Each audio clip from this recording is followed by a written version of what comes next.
Okay, guys. It always started the same way. Gotta roll now. 3:30, cold tea, a camera already rolling.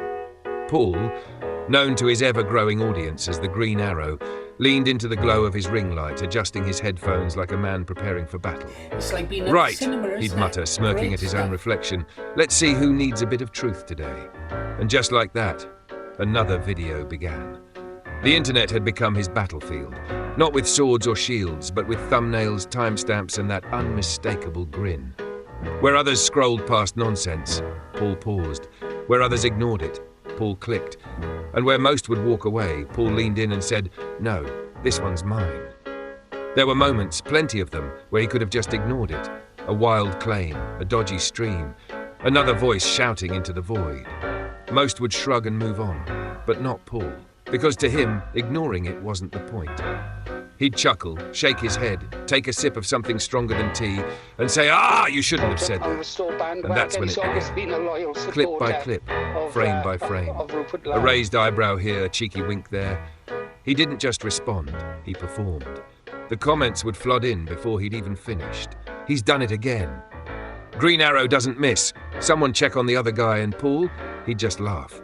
The kind of laugh that said, "You've made a terrible error of judgment." Because every jab became content, every dig became another moment, and every moment another win. But somewhere along the line, something changed. The persona evolved. The Green Arrow was no longer just reacting. He'd become something else entirely. A sort of anti-hero, a rogue crusader, a one-man tribunal with a ring light instead of a gavel. Grifters? Oh, he had opinions on those who only came for the money, the loud ones, the flashy ones, the trust me bro merchants with suspiciously expensive backdrops and even more suspicious claims. He'd say, narrowing his eyes, something smells off. But it wasn't all serious business, because outside the battlefield of bad takes, there was chaos. Beautiful, glorious chaos, all the messages, all the attention, and unfortunately for Paul, apparently all the ladies.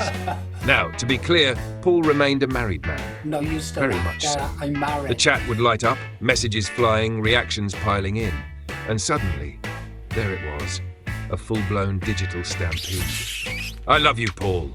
Notice me. Green Arrow, please."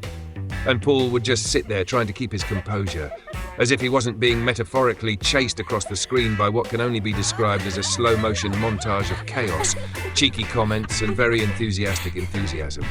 At one point, if you squinted, it was practically a Benny Hill sketch, but he never bit, not once.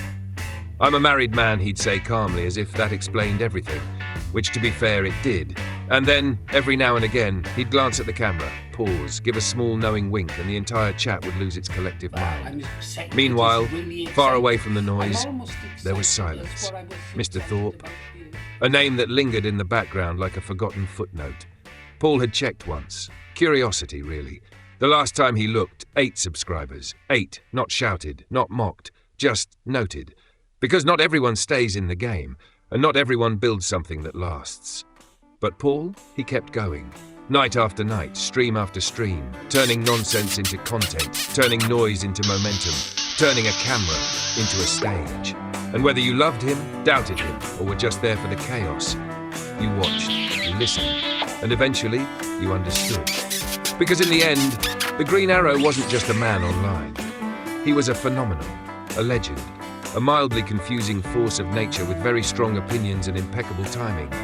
And somewhere, off in the distance, you could still hear the faint echo of that laugh, the grin, the chase. The Green Arrow has wrapped up his stream, reminding everyone to vote for Restore Britain. After signing off, rumours started flying, some saying the legend went off to celebrate in wild fashion. But of course, that's just hearsay. Let's not forget, he's a married man to a lovely lady. On a more serious note, Focus on Britain would like to extend a big thank you to the Green Arrow for his support and for sending his community our way. The positive responses have meant a lot and truly help us grow. 3:30, screen glow, green coat, tea, wild theory, listen close, he says. He's pacing around the room where nobody stays, anxious, angry, arrogant. Paul is on a mission with the truth in his hands, calling out the grifters across the lands. Green Arrow of the Orange streets, Green Arrow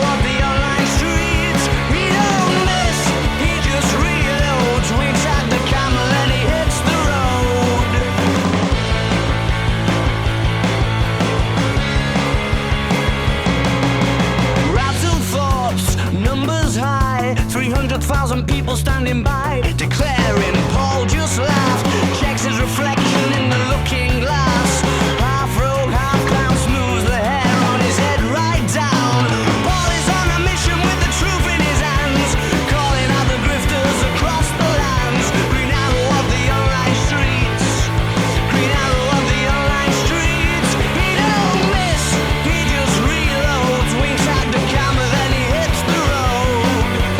Maybe days are long gone, maybe days are dead, maybe dead behind him now. He's trading the ocean for a screen instead. Betty Hill legs in overdrive, chasing the trouble just to feel alive, feeling alive, feeling alive. Justice, maybe a smile, he laughs it off in his usual style. Uncertain story spreads, living inside of their scrolling heads, walking lines between the truth and the trend.